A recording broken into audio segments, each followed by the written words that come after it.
Now that you've mastered transverse abdominal breathing, it's time to pair it with exercise.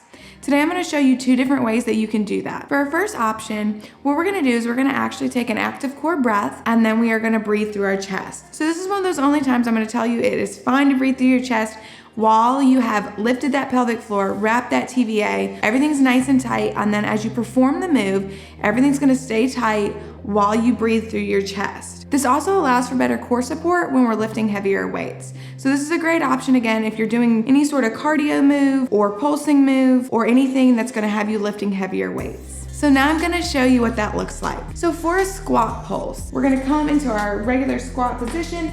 Our feet are hip width apart. We're gonna go ahead and take that active core breath. So we're gonna lift that pelvic floor, wrap our transverse abdominals, keep it nice and tight, and breathe through our chest throughout the move.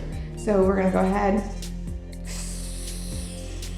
Everything's nice and tight. Again, I'm breathing through my chest. We're gonna come down and pulse. Good. Now just keep in mind, this isn't sucking in, this isn't holding your breath. You should be able to breathe throughout the move. Again, great for cardio type moves, anything with pulsing or any crossbody moves. So for our second option, we're actually going to do that breath with each rep.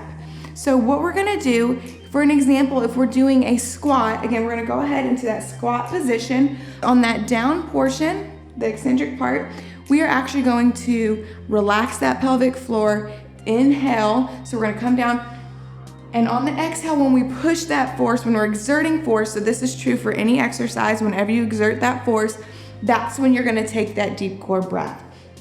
So for our squat, we're gonna come down.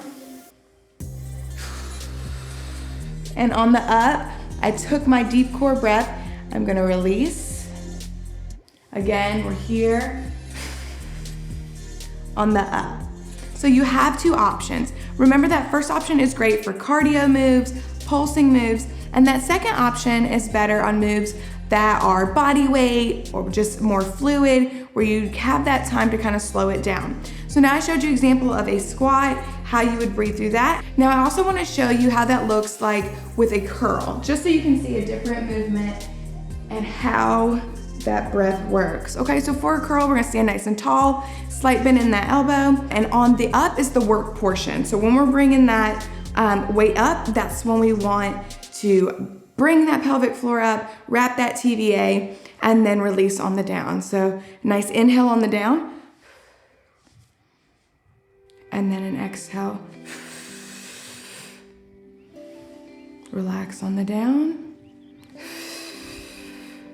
exhale on the up. Now this is a little bit slower than probably what you're used to, but the more you do this, the easier and the quicker it's gonna become. This doesn't mean you have to do these through every exercise, but the more you can, it's a great way to practice. It's a great way to build up the strength in that pelvic floor, as well as your transverse abdominals. So definitely practice this as much as you can. When you're doing exercises that don't really exert a lot of force, you don't have to feel like you have to do a deep core breath. This is just a great way to practice, get those reps in. It also helps if you do about 1 to 2 minutes before each workout. Go ahead and practice that connection breath. Take some time to work with it. I promise you, even though it's slow and it might not seem exciting, it's doing a lot of work for you that's really gonna pay off in the end. So make sure that you are practicing this often and have fun.